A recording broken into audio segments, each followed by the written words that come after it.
Shalom Bapak Ibu Saudara yang dikasihi Tuhan Yesus Kristus.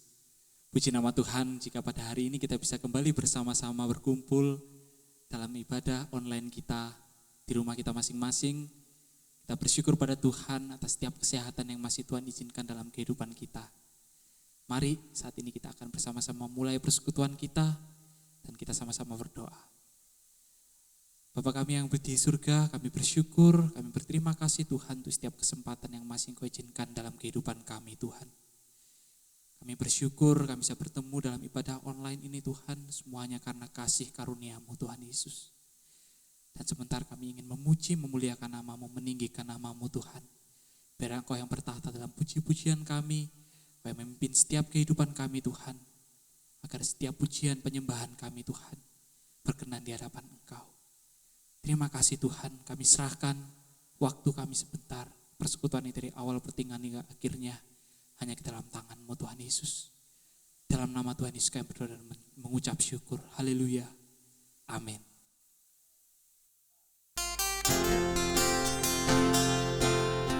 Mari Bapak Ibu, saat ini kita mau bawa hati kita. Saat ini kita mau meninggikan Tuhan. Kita mau memasyurkan nama-Nya. Karena hanya Dia Allah yang layak ditinggikan dan diagungkan.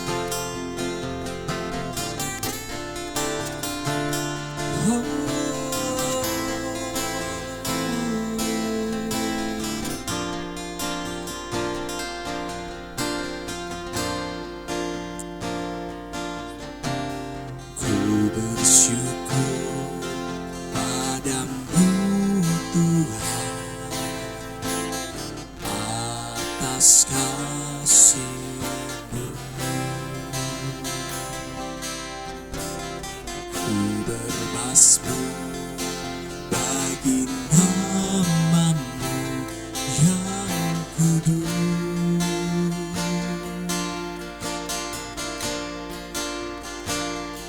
Sebab Engkau kebenaranku, padamu ku percaya. Betapa mulianya Tuhanku, ku rindu menyatakan tinggikan diri-Mu, mengatasi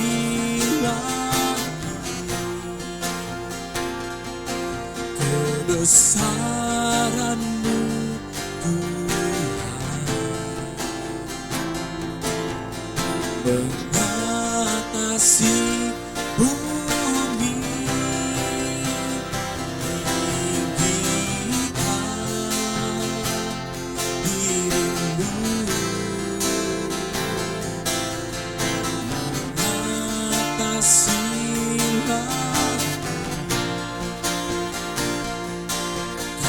kemuliaan-Mu Tuhan, mengatasi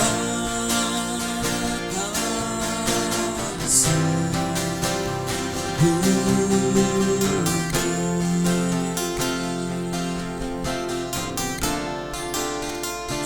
Kami bersyukur Tuhan. Haleluya.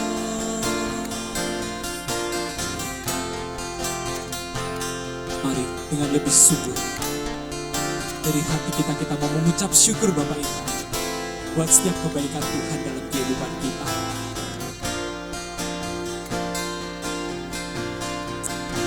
Haleluya. Ku bersyukur padamu Tuhan atas kasih-Mu. Ku bermasmur bagi nama-Mu yang kudus.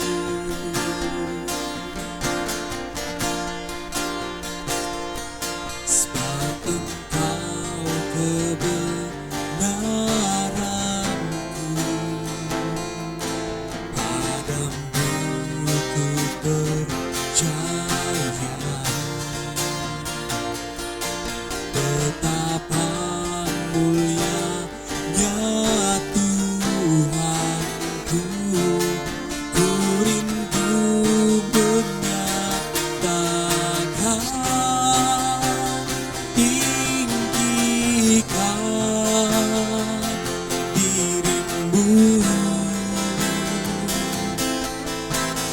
mengatasi langit,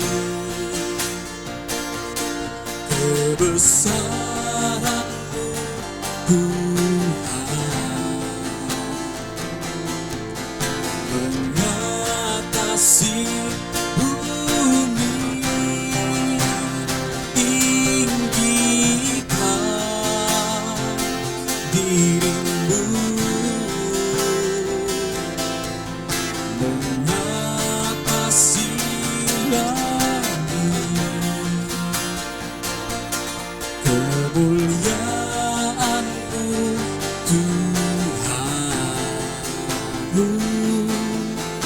mengatasi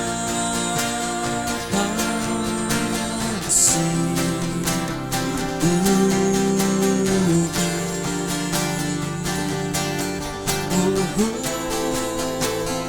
Yesus, kami bersyukur,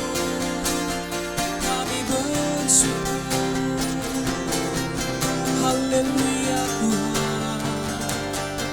Kami mau bermasmur bagi-Mu, karena Kau yang layak ditinggikan.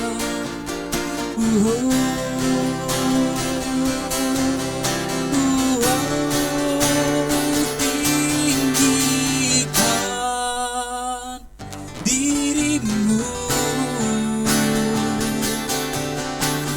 mengatasi langit,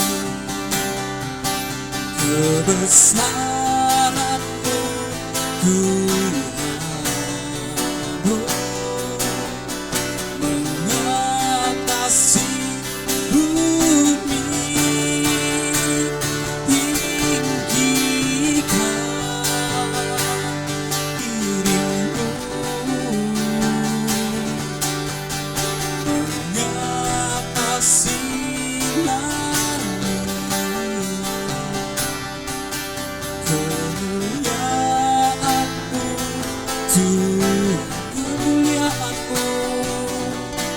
kemuliaan-Mu, kemuliaan-Mu Tuhan,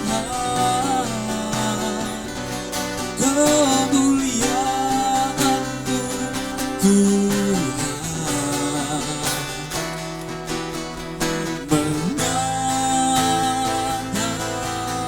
mengatasi bumi.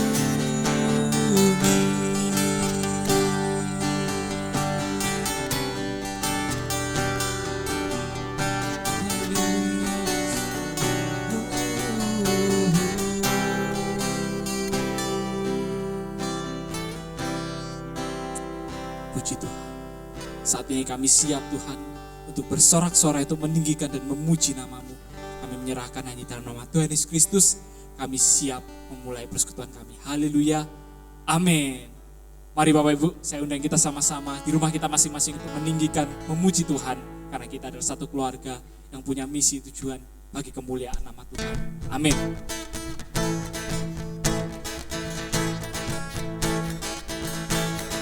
Haleluya.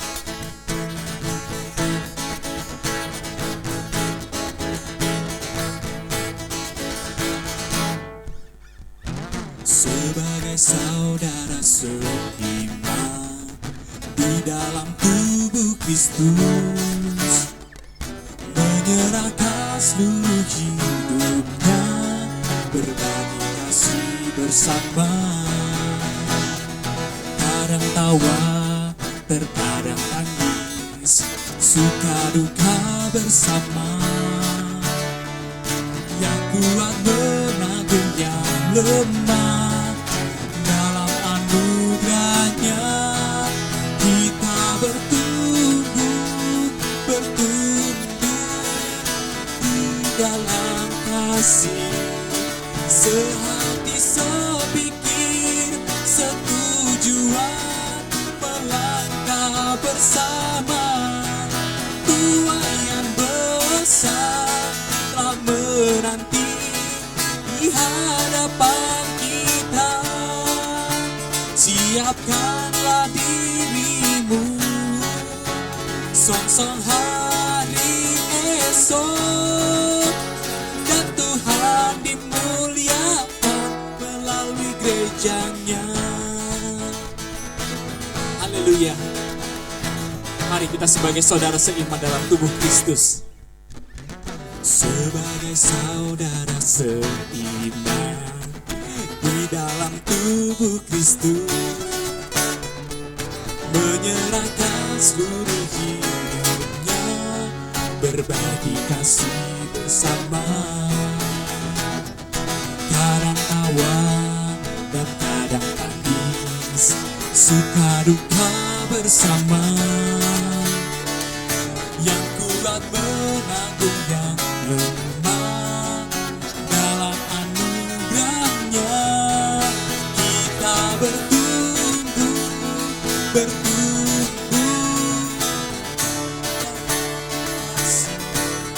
sehati sepikir setujuan, melangkah bersama, Tuhan yang besar telah menanti di hadapan kita.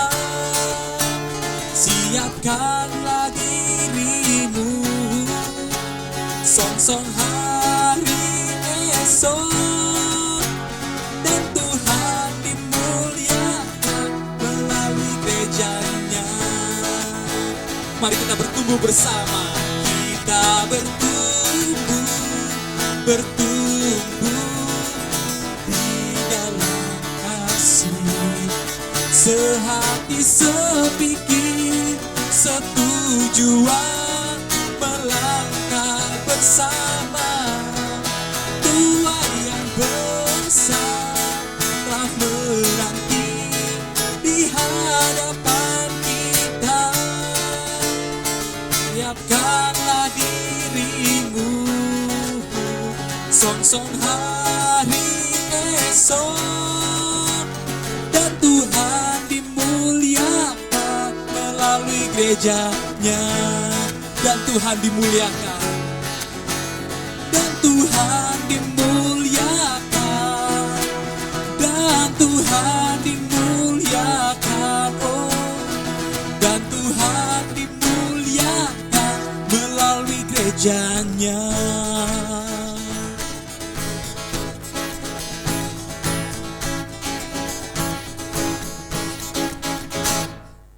Shalom Bapak Ibu dan saudara-saudara, pada saat ini kita berbahagia mendapatkan kesempatan kembali untuk beribadah kepada Tuhan.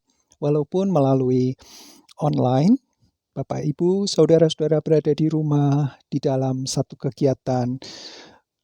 Namun, kiranya ibadah ini sungguh-sungguh membuat kita berjumpa dengan Sang Sabda, Allah yang mengasihi kita sehingga kita mendapatkan penghiburan, kekuatan, dan anugerah-Nya. Mari kita mulai perenungan firman Tuhan pada saat ini dengan berdoa. Bapa di surga, terima kasih kembali kesempatan yang indah Tuhan berikan kepada kami.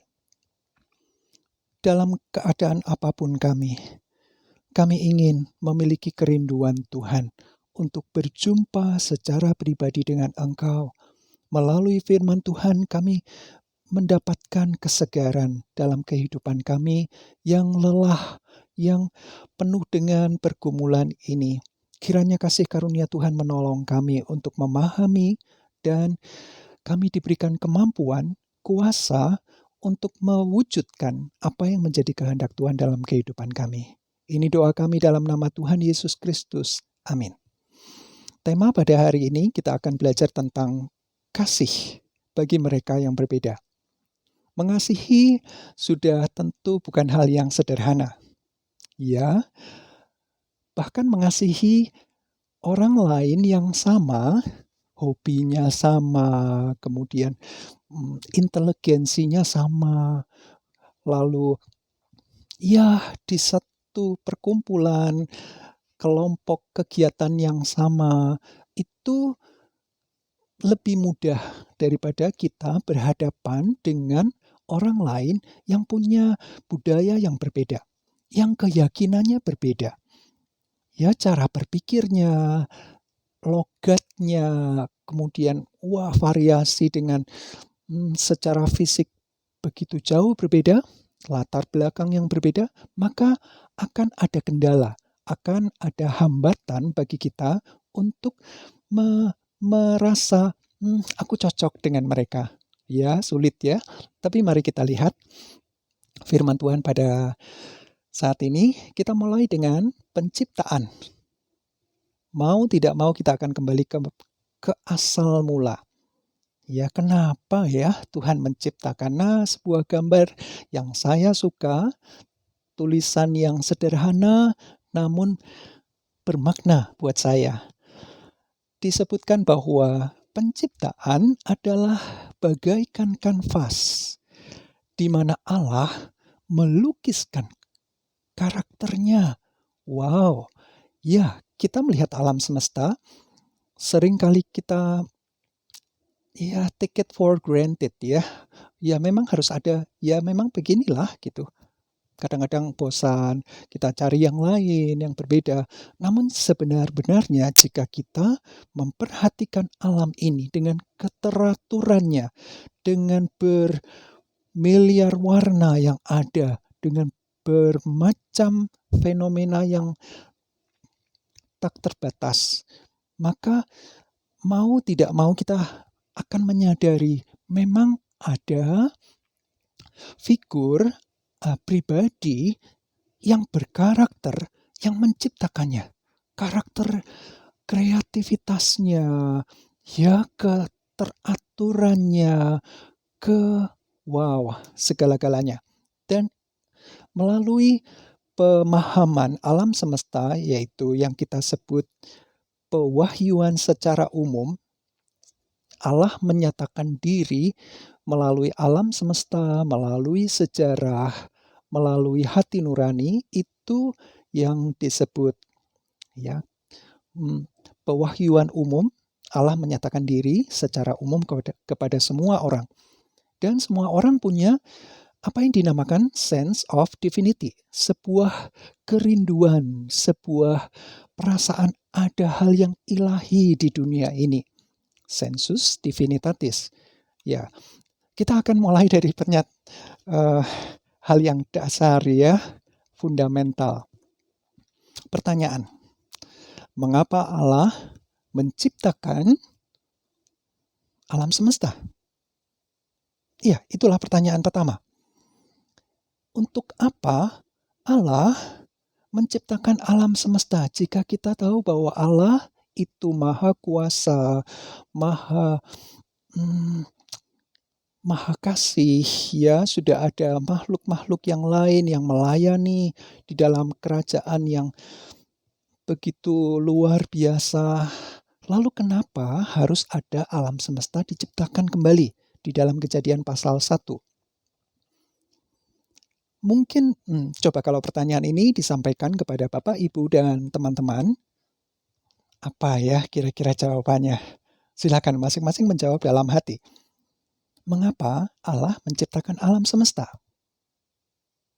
Kemudian pertanyaan berikutnya adalah lebih spesifik. Mengapa Allah menciptakan manusia? Manusia. Nah, mungkin beberapa di antara Bapak, Ibu, dan teman-teman menjawab yang pertama tadi, mengapa Allah menciptakan alam semesta? Oh, untuk manusia. Wow. Ada yang menjawab, Allah sedang iseng mencari variasi hidup. Ya. Namun saya yakin pertanyaan yang disampaikan di pertanyaan mengapa Allah menciptakan alam semesta, bagi saya akan menjawab, Allah menciptakan alam semesta untuk manusia. Nah, lalu pertanyaan berikutnya, mengapa Allah menciptakan manusia? Apakah Allah sedang, ya itu tadi, menganggur, kemudian cari-cari pekerjaan, lalu usil, membuat yang aneh-aneh begitu? Nah, ini akan kembali akan dilanjutkan pertanyaan mengapa itu dengan untuk apa. Jika pertanyaan mengapa dan untuk apa ini dapat terjawab dengan baik, maka manusia yang jawabannya tepat akan menyadari keberadaan dirinya. Ya, untuk apa Allah menciptakan manusia yang rentan ini? Ya, rentan ya, kita ini sangat rentan. Seberapapun kuatnya fisik manusia, seberapapun hebatnya prestasi yang diraih, tetaplah rentan. Ya, sudah 1,5 tahun menjelang 2 tahun, pandemi ini menyebar di seantero bumi. Berapa yang bisa menemukan obat yang tepat untuk virus ini? Virus yang tidak nampak, yang sangat renik, namun membuat kita merasa, aduh, saya tidak mampu. Sekuat apapun daya tahan tubuh saya, kalau saya terpapar terus-menerus, saya akan tergeletak, tidak akan mampu. Nah, pertanyaan, untuk apa Allah menciptakan manusia yang rentan? Ya, sebagian merasa pesimis, aduh iya ya, kenapa ya Tuhan tidak menciptakan manusia itu punya daya tahan tubuh yang kuat, ya, sehingga hidup ini pandangannya, aduh kalau gitu saya itu rentan, saya itu tidak mampu ya, lawan yang kecil aja nggak bisa, apalagi lawan yang besar. Pandangan yang pesimis, atau pandangan yang sebaliknya. Wah, untuk apa Allah menciptakan manusia yang sering lupa diri ini? Wah, manusia menganggap diri sebagai Allah. Manusia merasa saya mampu untuk menentukan masa depan saya dengan kekuatan, dengan kecerdikan, dengan strategi yang tepat, sampai lupa pada penciptanya. Lalu untuk apa? Apakah Tuhan menciptakan manusia yang rentan supaya manusia itu bersandar kepada Tuhan? Atau untuk apa Allah menciptakan manusia yang sering lupa diri, yang terlalu optimis menganggap dirinya mampu, tidak butuh orang lain dan seterusnya? Ya, yang lupa diri dibuat rentan supaya sadar dia tidaklah sekuat, sepandai, semampu yang dia pikirkan. Yang rentan diberikan kesempatan untuk meraih hal-hal yang baik. Jadi kalau kita bisa memahami esensi dari pertanyaan ini dan kita mendapatkan jawaban yang tepat, tentunya dari firman Tuhan, maka kita akan punya satu arah, ya, memahami diri. Artinya kita mengenal Allah yang menciptakan pribadi, karakter tadi, siapa sih pencipta kita, kemudian kita tahu diri, oh saya kenal, saya adalah yang diciptakan. Lalu mengapa Allah menciptakan saya? Karena Allah mencintai. Nah, itu dia jawaban yang tepat. Karena Allah ingin memuaskan kasih-Nya yang besar itu kepada ciptaan yang istimewa, yaitu manusia. Jadi alam semesta itu bonus. Sebuah persiapan untuk menghadirkan manusia. Lalu untuk apa? Nah, ini dia jawaban yang tepat. Saya menulis dengan besar, untuk apa Allah menciptakan alam semesta, manusia yang mungkin berpikir pesimis atau yang terlalu optimis, maka jawaban yang tepat adalah untuk kepuasan Allah. Untuk kepuasan Allah sendiri. Allah gembira dengan ciptaannya. Ya, kita akan lihat dari 1 Korintus pasal 6 ayat 20 dan pasal 10 ayat 31 setelah ini. Dan sekaligus kepuasan Allah itu ketika Allah melihat kita bahagia. Wow, jadi ini satu paket ya. Allah menciptakan manusia karena Allah gembira, Allah mengasihi. Allah itu senang pada kita, manusia ciptaannya yang istimewa, yang sungguh amat baik itu pada saat diciptakan. Dan ketika ciptaannya ini menerima kasihnya, kepuasan Allah yang dilimpahkan dalam bentuk pemeliharaan, dalam bentuk hal-hal yang sukacita yang diberikan kepada kita, Tuhan juga puas melihat kita bahagia. Nah, kita akan melihat ayat-ayatnya dari 1 Korintus 6 ayat 20.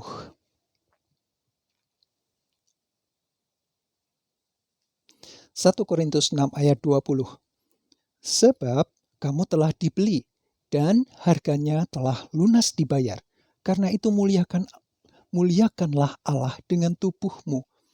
Jadi Allah itu puas kalau kita ini sadar bahwa kita telah dibeli, ya, dan sudah dilunasi hutangnya, lunas dibayar. Itu membuat kita termotivasi, memiliki kerinduan untuk membalas cinta kasihnya, memuliakan, memuaskan, menyenangkan Allah dengan tubuh kita. Nah, yang tadi selain di 1 Korintus 6 ayat 20, Bapak Ibu, teman-teman juga bisa melihat ya, catatan ini saya akan bagikan slide presentasi ini melalui grup di Mazmur pasal 86 ayat 9 sampai 13, di Roma 11 ayat 36, di Wahyu 4 ayat 11 juga ada.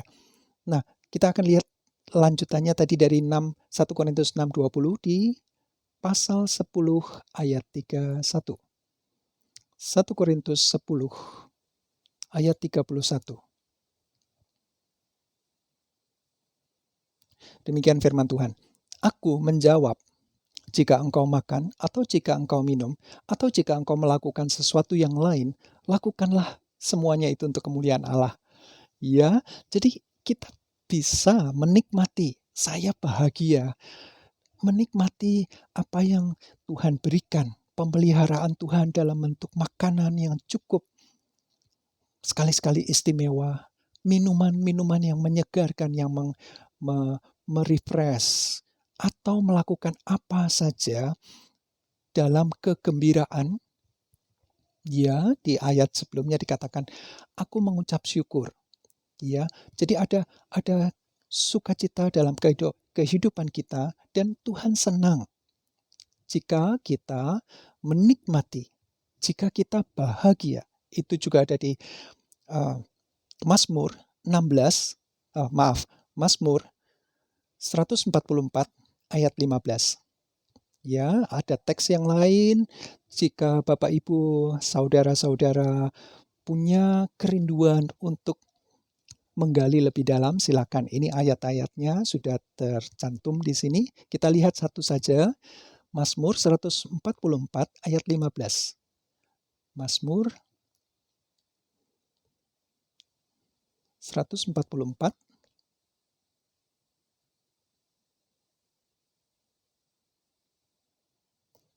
ayat yang ke-15. Berbahagialah bangsa yang demikian keadaannya. Berbahagialah bangsa yang Allahnya ialah Tuhan, Tuhan huruf besar. Menyatakan bahwa inilah Sang Pencipta, Allah Yehova, yang memuaskan kerinduannya untuk mengasihi, ya, memberikan kasihnya kepada kita demi kemuliaannya, demi sukacitanya. Dan ketika kita berbahagia bagi bangsa yang Allahnya adalah Tuhan, Yehova, maka kita juga merasakan bahwa Tuhan itu senang melihat kita berbahagia. Ya, itulah sebabnya dari fondasi ini kita menyadari bahwa kasihlah yang membuat Allah menciptakan kita. Tuhan begitu merindukan, menyatakan ya karakter kasihnya, pribadinya kepada kita sehingga sehingga kita merespons kasih yang begitu besar itu dengan sukacita, dengan kasih yang besar juga kepada Allah, kepada Tuhan. Maka dengan dasar ini kita melangkah kepada teks ya dari Kisah Para Rasul. Di dalam bahasa Inggris ini adalah Acts. Nah, saya suka dengan komentar dari McLaren ya mengenai judul Kisah Para Rasul atau Acts. Sebenarnya tidak, Acts itu memang tindakan gitu ya, action dalam bahasa Inggrisnya.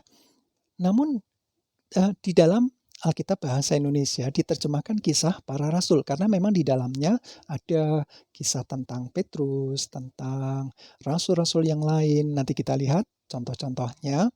Namun McLaren ini punya pendapat yang bagus. Ya, sebenarnya kisah ini bagian tulisan dari seorang yang bernama Lukas kepada seorang pembesar yang awalnya dulu dia menulis bagian pertama yaitu Injil Lukas. Nah, ini bagian keduanya. Setelah Injil Lukas menceritakan tentang kehidupan Tuhan Yesus, maka di volume kedua ini tulisannya dia mengisahkan kelanjutan setelah Tuhan Yesus naik ke surga memberikan perintahnya, lalu yang melanjutkan karya dari Tuhan Yesus adalah para rasul. Nah, sebenar-benarnya bagian Alkitab ini cocok kalau disebut sebagai tindakan karya Yesus Kristus melalui hamba-hambanya. Ya, dalam hal ini rasul, kemudian ada juga beberapa orang-orang lain yang muncul. Ya, bagus sekali. Saya sangat setuju dengan judul. Tapi kalau ini menjadi judul dari yang ditulis di Alkitab jadi panjang ya. Alkitab kita judulnya kok yang satu bagian ini Acts of Jesus Christ through His servants. Lalu diterjemahkan ke bahasa Indonesia jadi apa?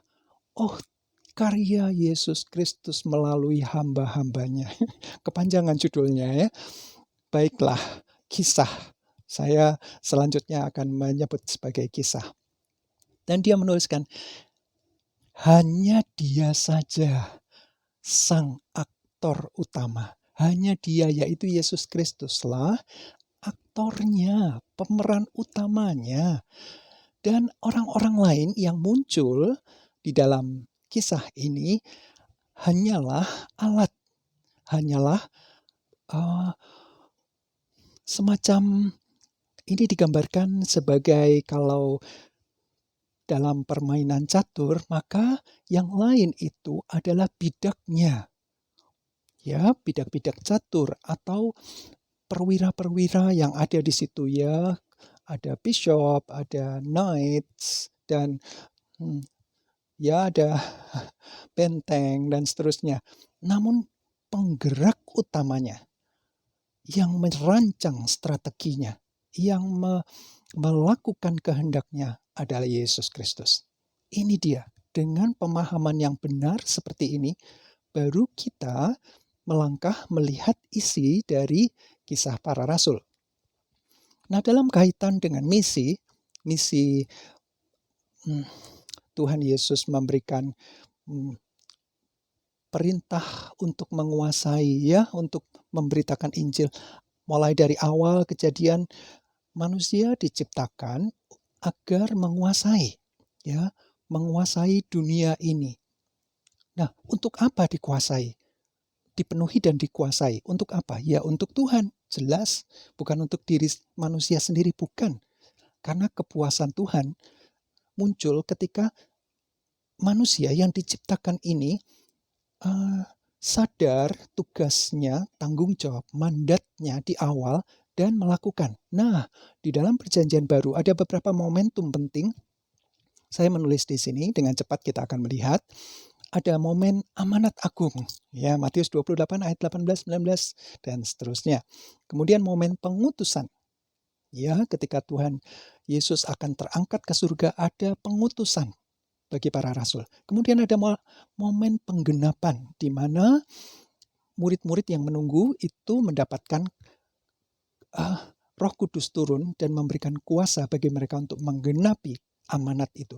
Lalu ada momen transformasi keluar. Di semua momen ini, karya Allah lah yang menjadi pusat perhatian kita. Allah memulai, menginisiasi, dan Allah yang memberikan hikmat, memberikan kuasa bagi para murid, para hambanya, orang-orang percaya melakukan kehendaknya dengan caranya, dengan cara Tuhan. Dan itu adalah bagi kepuasannya. Ketika Tuhan puas dengan anugerahnya yang diberikan. Tuhan puas dengan kita yang melakukan kehendaknya dan kita menjadi bahagia melalui perwujudan kehendak itu. Mari kita lihat yang pertama, ini ayatnya supaya kita dapat melihat dengan jelas, ya. Yesus mendekati mereka dan berkata, "Kepadaku," kepada Yesus, "telah diberikan segala kuasa di sorga dan di bumi. Karena itu, pergilah." Ya, jadi ada yang mengutus Yesus, ya, dan Yesuslah yang punya kuasa yang tidak terbatas, yang tidak dibatasi oleh ruang dan waktu. Lalu amanatnya adalah, "Pergilah, jadikanlah semua bangsa muridku." Bukan murid Rasul Petrus, bukan murid Rasul Paulus, bukan. Tapi dari semua orang yang pergi, itu harus menjadikan semua bangsa muridnya Yesus. Dan baptislah mereka dalam nama Bapa. Karena Bapa yang mencipta, yang memelihara, yang punya kasih yang besar itu. Dan Anak yang melakukan karya penebusan dari manusia yang kacau balau dan hancur lebur. Kemudian ada anugerah melalui karya penebusan Yesus Kristus dan Roh Kudus. Kita lihat karya Roh Kudus sebentar lagi. Dan ajarlah mereka melakukan segala sesuatu yang telah perintahkan kepadamu. Dan ketahuilah aku, sekali lagi, karya Tuhan, ya, karakter Tuhan, bahkan pribadi Tuhan, itu menyertai kamu senantiasa sampai kepada akhir zaman. Jadi awalnya, dalam prosesnya, sampai pada finalnya, Allah berkarya. Ada Bapa, ada Anak, dan ada Allah, Roh Kudus. Kemudian pada saat pengutusan, di awal kisah ini, maka bertanyalah mereka yang berkumpul di situ, "Tuhan, maukah Engkau pada masa ini memulihkan kerajaan bagi Israel?" Nah, saya tertarik dengan pertanyaannya, ya. Pertinyi ini. Murid-murid ini kira-kira bertanya untuk apa, ya? Apa yang menjadi poin dari pertanyaan mereka? Kalau saya merasakan, mereka ingin sekali kerajaan Israel. Wah, kejayaan dari Raja Daud itu diwariskan sampai sekarang. Kerajaan yang tak terkalahkan. Di mana, ya memang rajanya adalah Allah sendiri. Tapi kerinduannya itu lebih ke arah fisik, begitu ya, lebih ke arah, wah, nanti kita akan mendapatkan kemerdekaan dari bangsa yang menjajah. Kita akan menjadi bangsa yang punya jati diri, tidak dijajah, ya, dan punya kekuatan dan punya power, otoritas untuk membangun diri sendiri.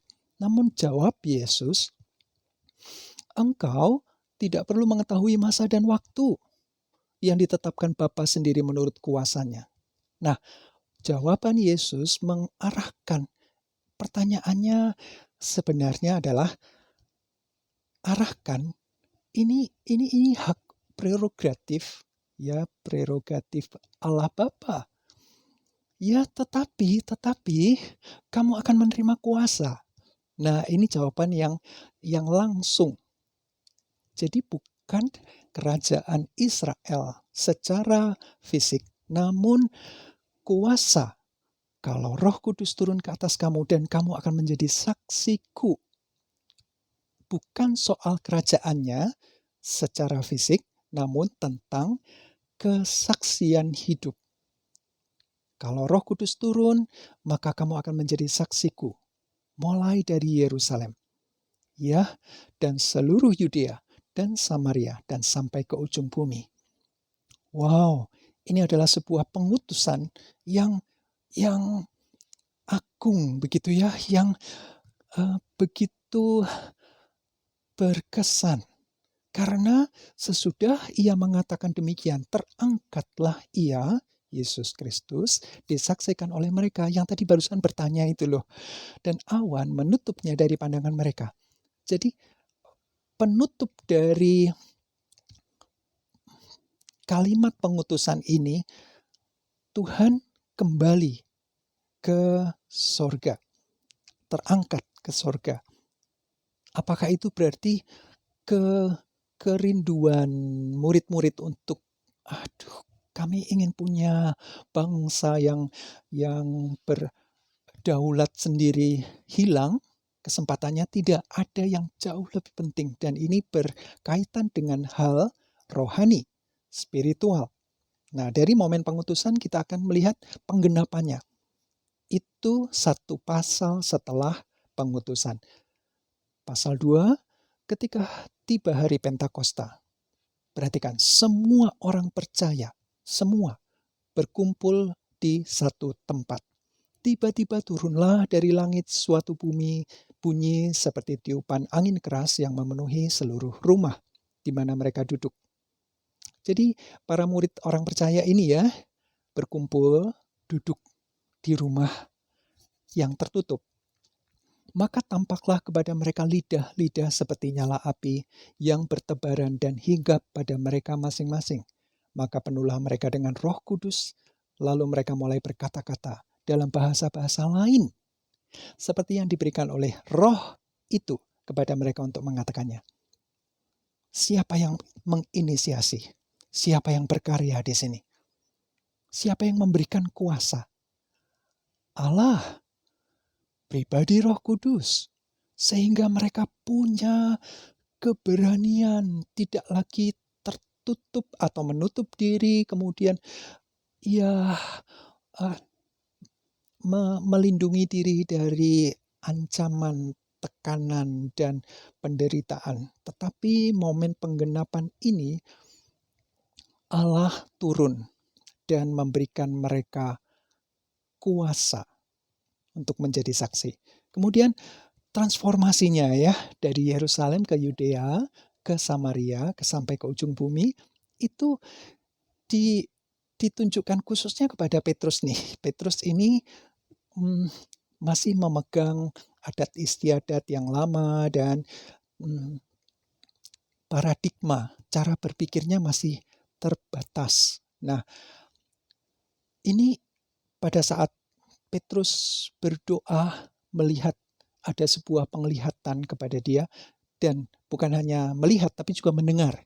Ya, ini kata-katanya. Dari Kisah pasal 10 ayat 15. Kedengaran pula untuk kedua kalinya suara yang berkata kepadanya, apa yang dinyatakan halal oleh Allah, tidak boleh engkau nyatakan haram. Nah, ini halal dan haram dalam pandangan Petrus pada saat itu, karena Tuhan memberikan penglihatan ada berbagai-bagai binatang yang haram, dan Petrus disuruh menyembelih dan makan. Petrus nggak mau, nggak boleh, itu haram Tuhan. Nah, Tuhan yang nyuruh itu menyatakan, kalau sudah dinyatakan halal oleh Allah, tidak boleh ya engkau nyatakan haram.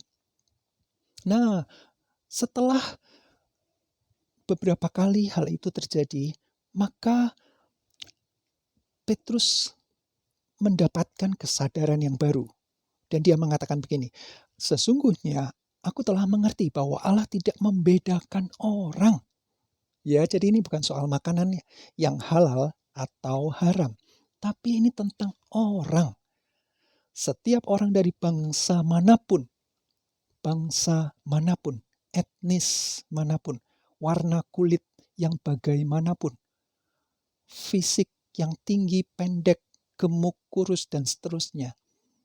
Bukan itu poinnya. Setiap orang dari bangsa manapun yang takut akan Dia dan yang mengamalkan kebenaran berkenan kepadanya. Itulah firman yang Ia suruh sampaikan kepada orang-orang Israel, yaitu firman yang memberitakan damai sejahtera oleh Yesus Kristus yang adalah Tuhan dari semua orang.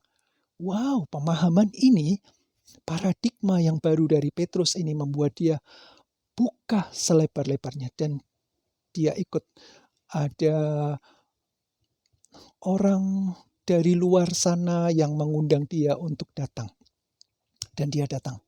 Setelah diberi pemahaman, jangan ya engkau nyatakan haram. Sekalipun itu orang tanda kutip. Pada zaman itu, orang Yahudi mengatakan kafir kepada bangsa yang lain. Haram. Tetapi ketika Tuhan suruh, berangkatlah Petrus. Ya, jangan membedakan orang. Bangsa manapun yang Tuhan mau nyatakan kasih-Nya, Tuhan nyatakan. Tidak terbatas pada etnis tertentu atau satu kelompok tertentu. Nah, ini indah sekali. Keempat momen ini yang membuat kisah di dalam kitab ini, ya, karya Tuhan Yesus melalui hamba-hambanya ini menjadi menarik. Nah, ini adalah sebuah peta yang menunjukkan bagaimana Paulus setelah dia bertobat, dia diutus untuk bangsa-bangsa di luar. Dan ini ada 3 kali perjalanan Paulus ya. Ada 3 kali dengan warna yang berbeda ditunjukkan, mulai dari Antiokhia, kemudian garis biru ini sampai ke Samaria, begitu ya, Yudea, Samaria, kembali lagi ke Antiokhia. Kemudian perjalanan misi yang kedua, lebih jauh dari Antiokhia, warna orange ini, terus ini daerah Turki sekarang ya, daerah Turki. Terus menyeberang sampai ke Yunani, sampai ke ujung dunia sana. Ya, kalau kita melihat dunia itu, dunianya orang Palestina pada zaman itu ya sekian.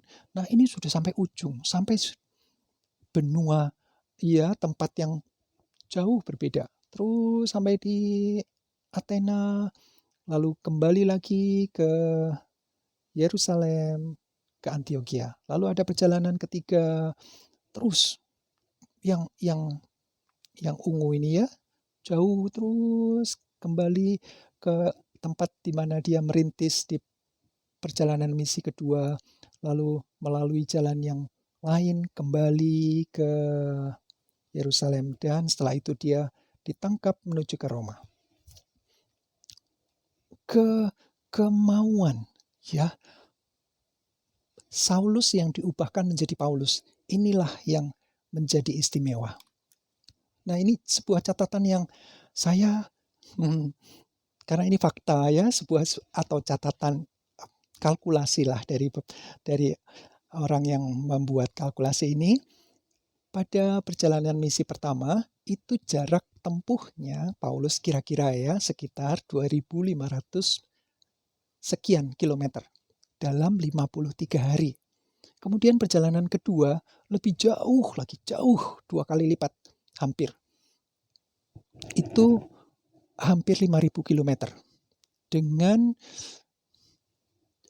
waktu tempuh berkeliling dari kota ke kota itu 100 hari kira-kira. Dan perjalanan ketiga itu lebih jauh lagi dalam waktu 92 hari. Dan akhirnya ke Roma dan selesai riwayat Paulus di sana. Namun ini menunjukkan sebuah apa ya,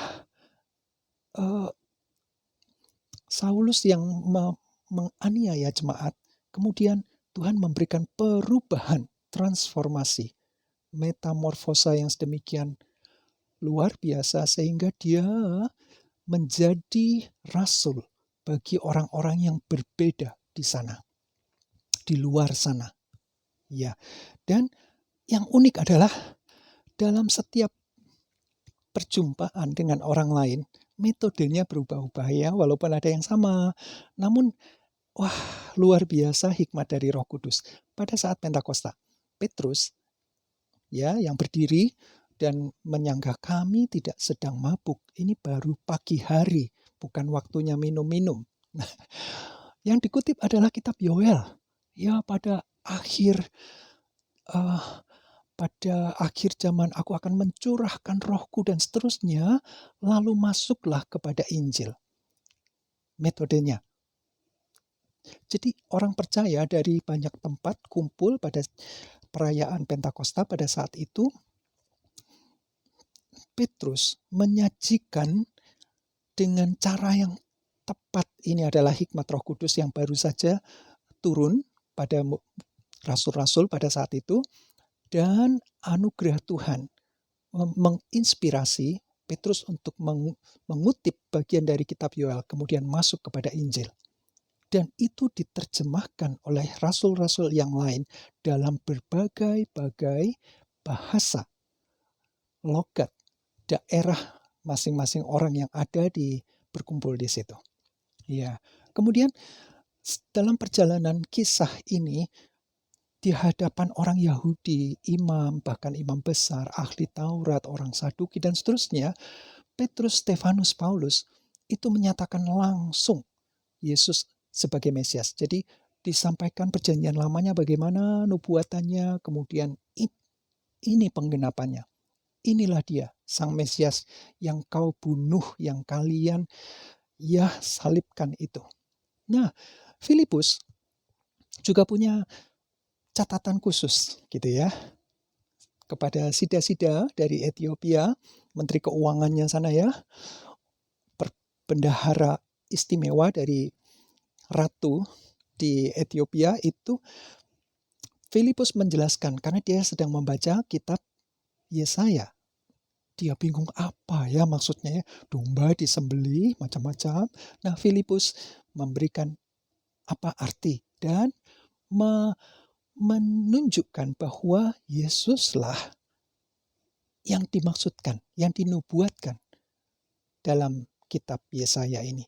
Sehingga Sida-Sida itu terbuka pikirannya dan ketika melihat air, dia bilang, kalau gitu aku boleh dong dibaptis sekarang. Oke. Ya, luar biasa Roh Kudus mengatur momennya. Nah, kemudian dalam perjalanan kedua tadi, Paulus itu sampai di Athena. Nah, ini yang menarik ini. Ini menarik. Paulus memiliki pendekatan yang berbeda saat menghadapi orang di Athena. Sebuah foto yang menunjukkan ini adalah Bukit Mars. Oh, istilah mereka Bukit Mars. Bukit Ares, gitu ya. Mars atau Ares dipercaya oleh orang Yunani itu sebagai dewa perang. Wah, keren. Dan ini bukit ini dinamakan Areopagus. Putih ini adalah batu pualam. Ya, marmer gitu ya, warna putih. Nah, ada di dalam Kisah pasal 22 ayat 31. Supaya kita punya gambaran yang bagus sekali, mari kita lihat Kisah 17 mulai ayat 22. Karena ini menjadi teks kita pada saat ini. Kisah Para Rasul 17 mulai dari ayat 22. Nah, ini juga ketika saya merenungkan, saya mengambil juga, saya masuk ke sebuah website, Ada beberapa website yang menawarkan Alkitab suara. Nah, saya mencoba menutup mata saya, tidak lagi membaca teks, tetapi saya coba membayangkan, karena ini sebuah kisah ya, sebuah fenomena yang terjadi pada saat itu. Jadi saya mulai membayangkan apa yang terjadi dan merenungkan kata-kata dari Paulus ini. Paulus pergi, berdiri di atas Areopagus dan berkata, jadi ini di depan orang-orang yang ada di Yunani ya. Yunani ini terkenal dengan kota ini, Athena ini, tempat di mana Sokrates ada. Jadi orang-orangnya, secara filsafat istimewa. Paulus di bukit tadi itu ya, berdiri dan berkata, "Hai orang-orang Athena, aku lihat bahwa dalam segala hal kamu sangat beribadah kepada dewa-dewa." Wah, pendahuluannya bagus ya. Sebab ketika aku berjalan-jalan di kotamu dan melihat-lihat barang-barang pujaanmu, aku menjumpai juga sebuah mezbah dengan tulisan, "Kepada Allah yang tidak dikenal." Apa yang kamu sembah tanpa mengenalnya, itulah yang kuberitakan kepadamu. Wow, dalam 2 ayat ini kita bisa punya perspektif yang baru. Sebelumnya Paulus, Petrus, Barnabas, atau Filipus, atau Stefanus yang dicatat di kisah ini belum pernah menggunakan metode ini ya. Ini metode yang unik. Nanti kita lihat berikutnya. Allah yang telah menjadikan bumi dan segala isinya, Ia yang adalah Tuhan atas langit dan bumi, tidak berdiam di kuil-kuil buatan tangan manusia, dan juga tidak dilayani oleh tangan manusia, seolah-olah Ia berkekurangan apa-apa. Karena Dialah yang memberikan hidup dan nafas dan segala sesuatu kepada semua orang.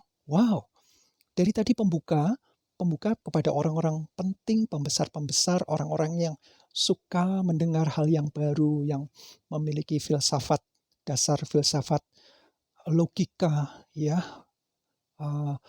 Sokrates itu filsafat barat begitu ya. Dia bapak filsafat yang sangat membanggakan, menekankan logika. Nah, Paulus memberikan pujian. Wow, kalian ya istimewa loh. Ya tadi ayat 22 dan 23. Jadi pembukaannya itu menunjukkan hal yang menarik. Tidak langsung cerita tentang Mesias, cerita tentang karya Kristus di atas kayu salib, di mana orang-orang Yahudi dan ahli Taurat dan imam besar dan seterusnya tidak. Tetapi dia menyatakan sesuatu yang unik di Athena dan dia memaknai itu lalu masuk ke wilayah penyampaian wahyu secara umum. Nah, ini Allah yang menjadikan penciptaan, creator tadi ya. Kemudian selanjutnya, ini mulailah agak khusus nih, ayat 26. Dari satu orang saja, Ia telah menjadikan semua bangsa dan umat manusia untuk mendiami seluruh muka bumi. Dan Ia telah menentukan musim-musim bagi mereka dan batas-batas kediaman mereka. Oke, semua setuju. Karena ini adalah hal yang umum ya. Supaya mereka mencari Dia dan mudah-mudahan menjamah dan menemukan Dia, walaupun Ia tidak jauh dari kita masing-masing. Jadi orang Athena yang sangat itu tadi punya sense of divinity tadi ya, banyak hal yang ilahi, dewa-dewi di dunia ini. Maka ada sebuah fenomena, oh ini pasti ada dewanya. Oh ada sebuah kekuatan, oh ini pasti ada dewanya. Dan seterusnya. Nah inilah cara mereka mudah-mudahan menjamah dan menemukan Dia. Sampai-sampai yang tidak dikenal pun dibuatkan sebuah tanda untuk sesembahan kepada Allah yang belum kami kenal gitu ya. Dan Paulus masuk dari sana. Hikmatnya bagus sekali. Roh Kudus memberikan hikmat. Ayat 28. Sebab di dalam Dia kita hidup, kita bergerak, kita ada, seperti yang telah juga dikatakan oleh pujangga-pujanggamu. Nah, kembali ke orang-orang itu ya. Sebab kita ini keturunan Allah juga. Ada hal yang ilahi di dalam hidup kita ini. Dan itu sudah dikatakan oleh pujangga-pujangga. Jadi ada hal yang Paulus masuk dari hal yang mereka pahami, mereka banggakan. Masuk dari sana dan mulai memasukkan sebuah berita yang istimewa. Ayat 29. Karena kita berasal dari keturunan Allah, kita tidak boleh berpikir bahwa keadaan ilahi sama seperti emas atau perak atau batu, ciptaan kesenian dan keahlian manusia. Dengan tidak memandang lagi zaman kebodohan, maka sekarang Allah memberitakan kepada manusia bahwa di mana-mana semua mereka harus bertobat. Karena Ia telah menetapkan suatu hari di mana pada waktu mana Ia dengan adil akan menghakimi dunia oleh seorang yang telah ditentukannya. Sesudah Ia memberikan kepada semua orang suatu bukti tentang hal itu dengan membangkitkan Dia dari antara orang mati. Ayat 31 agak rumit ya. Membacanya aja sudah membuat kita terengah-engah, harus mengambil nafas di tengah gitu. Ia adalah Allah. Allah ya tadi di atas. Ia dengan adil, Allah adil akan menghakimi dunia oleh seorang. Nah ini dia. Ini yang tidak dikenal tadi loh. Yang Paulus sedang coba tunjukkan. Seorang yang telah ditentukan oleh Allah. Sesudah Allah memberikan kepada semua orang suatu bukti tentang hal itu dengan membangkitkan Dia, seorang itu tadi, dari antara orang mati. Smooth sekali ya, lancar sekali. Bicara dari kebanggaan orang Yunani, Athena, dan kemudian masuk ke satu poin berita Injil. Sedang cerita tentang Yesus. Tapi ketika orang-orang itu mulai mendengar tentang kebangkitan ini kan tadi membangkitkan Dia dari antara orang mati, terus apa ini?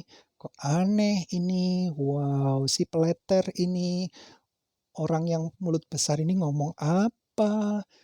Sebagian meninggalkan Dia dan sebagian menggabungkan diri dengan Dia. Wow. Jadi kita lihat karya Tuhan ya. Ini tempat yang istimewa.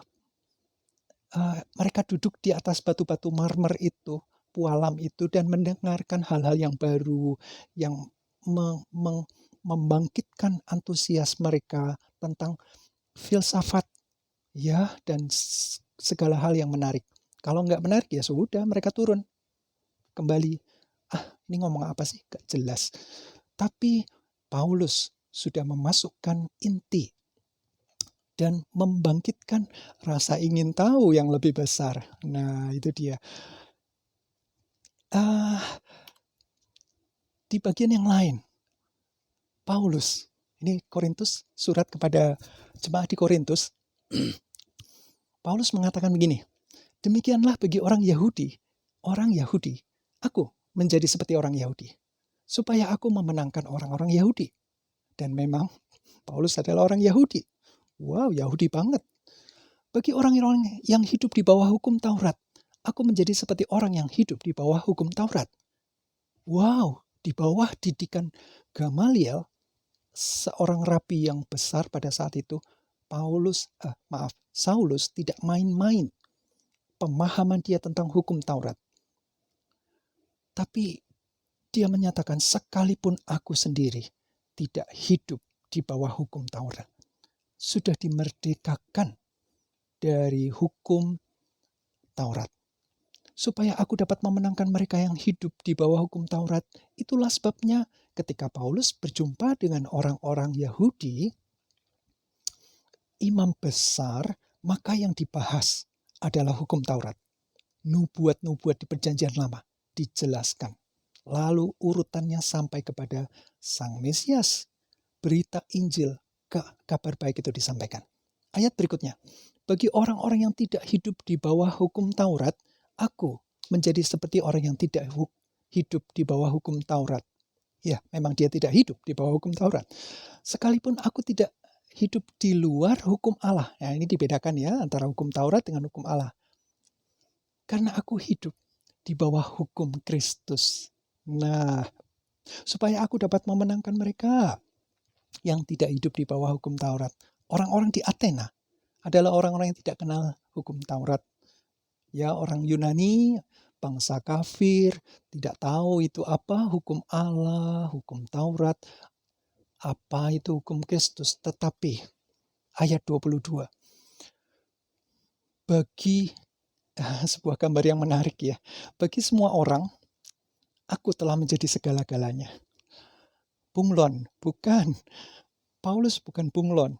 Wah, dia terlalu konformitas, terlalu melebur diri dalam segala situasi. Enggak juga. Kalau Paulus bunglon, maka dia tidak dikejar-kejar dan dianiaya, tapi hidupnya penuh dengan perjuangan. Karena dia tahu siapa dia. Sejak dia mengenal Allah, dia tahu dia telah mendapatkan kasih karunia yang besar. Dan dia mau hidupnya itu memenangkan orang di luar sana yang berbeda untuk mendengar kasih seperti apa yang dia sudah alami. Wow, jadi ini bukanlah sekedar konformitas. Oh, saya ketika semua orang menggunakan pakaian biru, saya ikut biru. Warna biru agak sensitif ya terakhir ini ya. Atau ketika orang-orang di sekitar saya merah, saya juga harus merah. Supaya saya aman. Nah, tujuannya sudah berbeda. Ya, Paulus, dia tetaplah rasul. Dia tetaplah murid Kristus. Dia tahu jati dirinya ada di dalam Allahnya. Dan dia tahu apa tujuan hidupnya. Karena dia sebenarnya harus dimurkai. Karena dia sudah mengejar-ngejar orang yang benar untuk dihukum mati. Dia sendiri melihat, dia setuju dengan pembunuhan Stefanus di depan dia. Dia melakukan hal yang menurut dia itu membela, itu memurnikan, tetapi itu yang salah. Ya, dan dia lakukan apapun supaya kabar baik yang dia sudah terima dan alami itu disampaikan kepada orang-orang yang berbeda, yang di luar sana, yang waktu pengutusan dikatakan sampai ke ujung bumi. Itu Paulus yang lakukan. Dan rasul-rasul yang lain tentu ya. Mari kita ringkas apa yang kita bicarakan sepanjang khotbah ini dengan sebuah ringkasan dan kesimpulan dan penerapan. Kembali pada awal, Allah menciptakan adalah karena kasih. Ya, Kristus mendasari relasi kita. Karena Kristuslah yang memulihkan hubungan kita dengan Allah. Sehingga kita punya akses untuk datang kepada Bapa. Bapa datang mendekat kepada kita melalui Kristus. Dan Roh Kudus dikaruniakan supaya kita memahami kebenaran dan diberi kuasa untuk melakukannya. Nah, Kristus sentralnya, pusatnya adalah Kristus selalu. Kemudian kasihnya, kasih dari Kristus, kasih Allah Bapa yang mengawali rancangannya untuk menciptakan manusia. Itu memenuhi hidup kita. ya penuh sampai meluap. Dan itu luapan dari kasih yang berasal dari hidup kita ini memenuhi, mengisi kehausan orang lain. Orang lain hidup dalam kehampaan, dalam bayang-bayang maut, hukuman mati karena mereka telah berdosa. Kabar baik ini harus meluap ya dari hidup kita.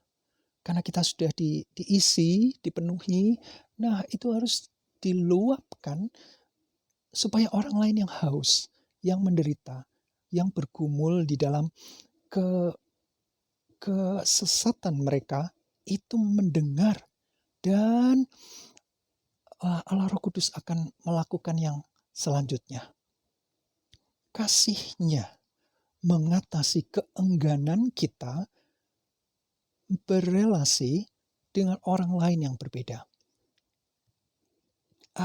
Punyakah kita sebuah kepedulian, sebuah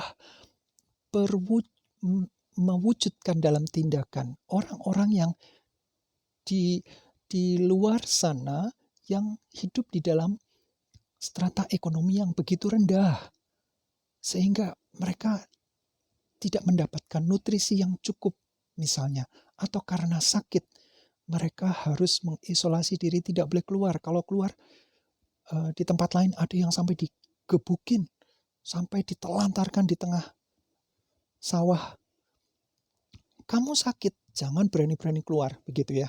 Nah, tapi di dalam mereka kelaparan dan tidak mendapatkan kekuatan untuk hidup, begitu. Jadi butuh kepedulian, perhatian, dan dukungan dari orang lain.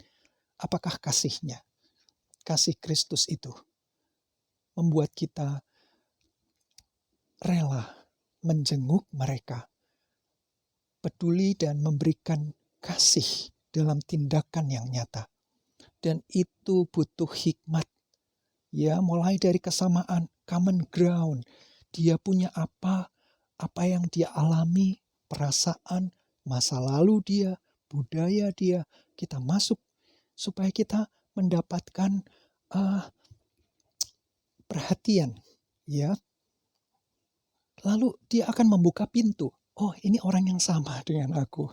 Walaupun warna kulit berbeda, tapi cara berpikirnya sama. Dia punya pengalaman yang sama dengan aku. Nah, dengan hati yang mulai terbuka, Injilnya masuk.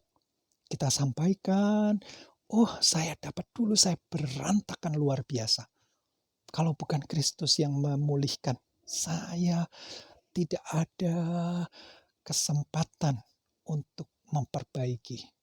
Nah, setelah saya diperbaiki, saya cerita, ayo datang kepada Dia. Dia pencipta yang sekaligus penuh dengan cinta kasih, dan Dia rindu untuk memulihkan.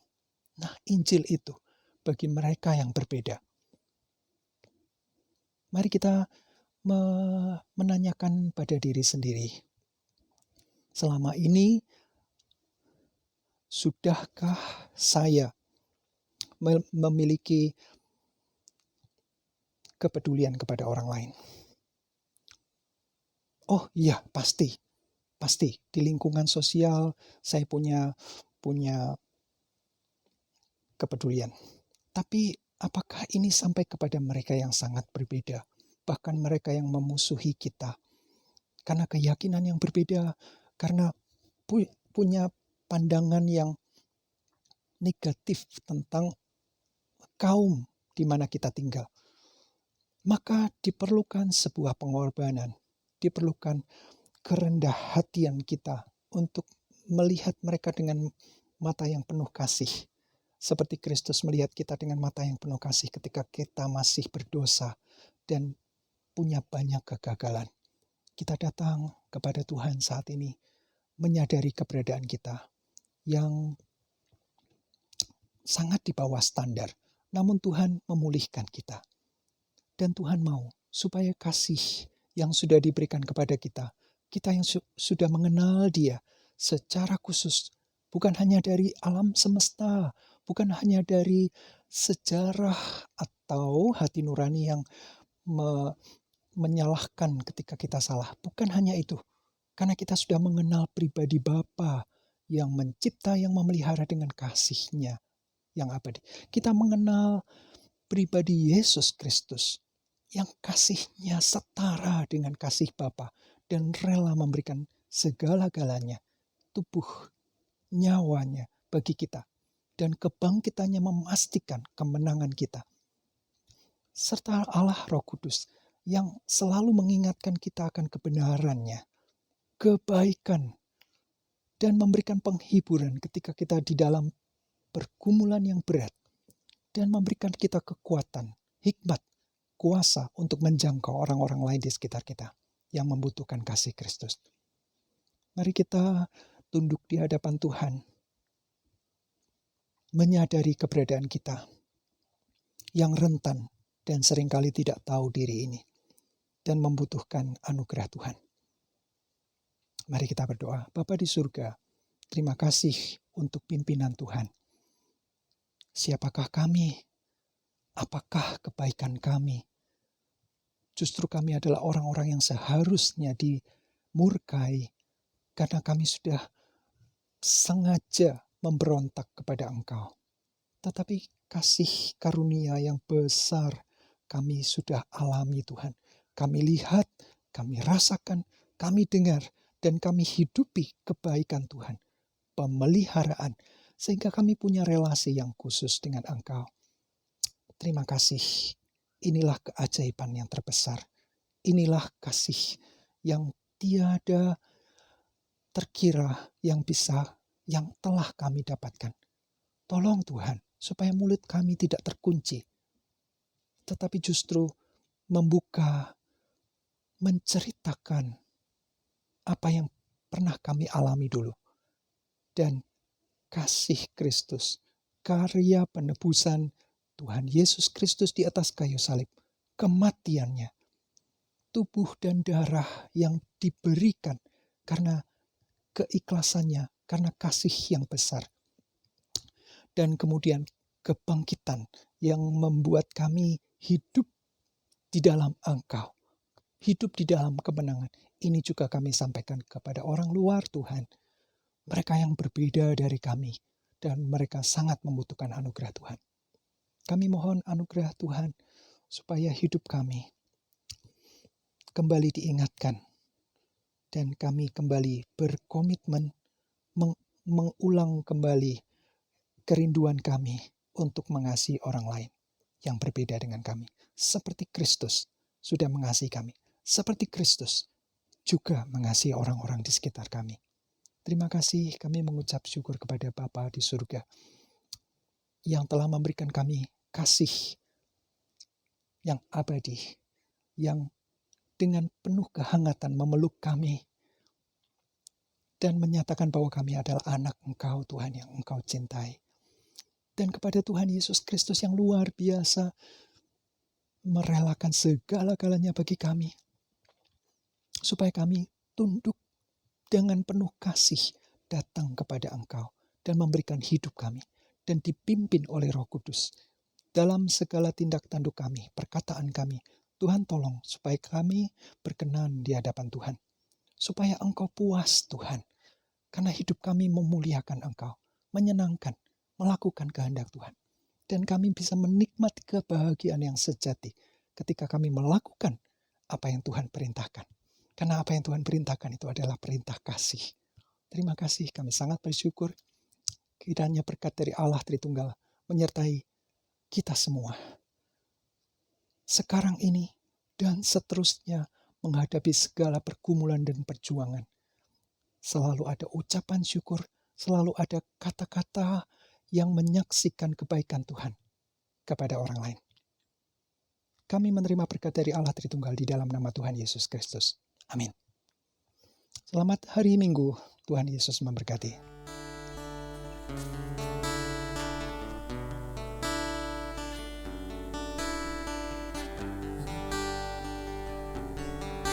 Immanuel, Immanuel.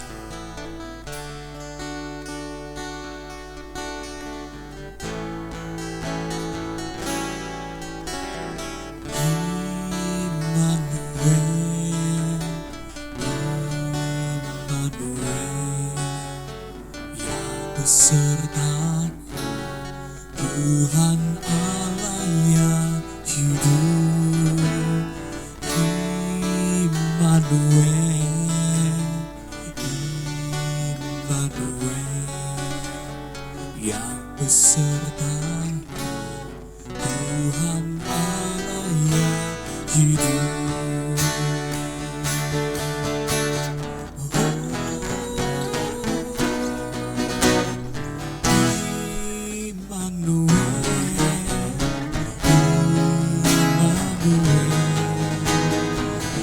Beserta Tuhan Allah yang hidup.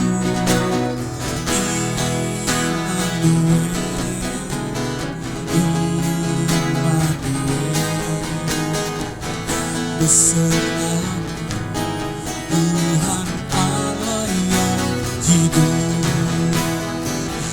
Beserta Tuhan Allah yang hidup.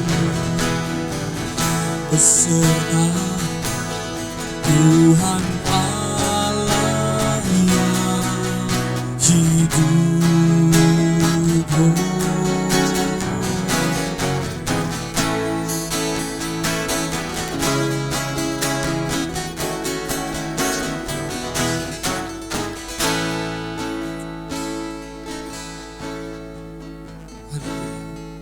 Ibadah selesai, dipersilakan untuk bersaat teduh.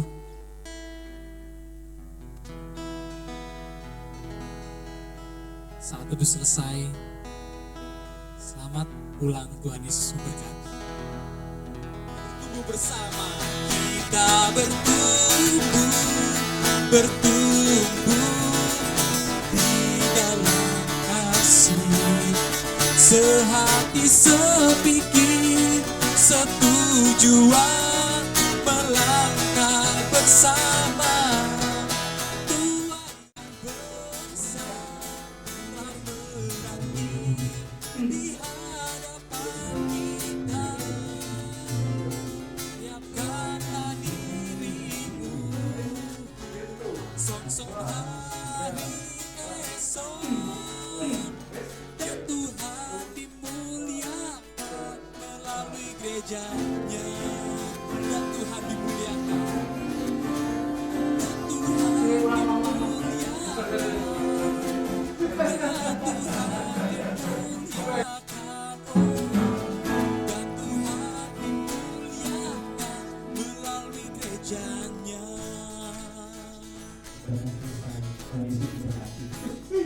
Kalau wes, apa yo? Enggak ada. Apa yo? Enggak. Iya. Bersama menanti di hadapan kita. Siapkan